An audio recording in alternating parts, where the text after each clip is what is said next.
৬-৭ মাস বাসায় আর কি একটু বন্দি করে রাখা হয়েছিল। আমাকে যে সময় দিতে পারছেন এটা আপনারা কি করে জানেন? এটা তো আপনারা জানেন না, রাইট? থাক, আবার ফিল্টারটা দাও, ভালোই লাগতেছিল ফিল্টার। এটা প্রায় 3 বছরের পুরনো জার্নি। আসলে বলতে বলতে আমার মনে হয় সবারই মোটামুটি মুখস্থ হয়ে গিয়েছে, সাংবাদিক থেকে শুরু করে দর্শক।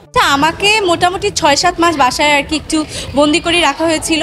যেহেতু ফিল্টারে মেয়েদেরকে তো একটু লিপস্টিক বা এইসব আসে, ছেলেদের লিপস্টিক দিলে একটু কেমন লাগে, সো ও বলতেছে যে আমাকেও লিপস্টিক দিয়ে দিছিল, কেন দিয়ে দিছো? পরে আমি ঠিক আছে চেঞ্জ করি। পরে চেঞ্জ করার পর দেখা যায় যে বাসার গেট আপে সে নায়ক হোক, সে সাধারণ হোক, যেই হোক না কেন, সাধারণ ফেসটাই আসে। তখন তার কাছে মনে হয়েছে আচ্ছা আচ্ছা থাক, আবার ফিল্টারটা দাও, ভালোই লাগতেছিল ফিল্টার। এই সিম্পল। এখন আমার প্রশ্ন হচ্ছে, আমাকে যে সময় দিতে পারছেন এটা আপনারা কি করে জানেন? এটা তো আপনারা জানেন না, রাইট?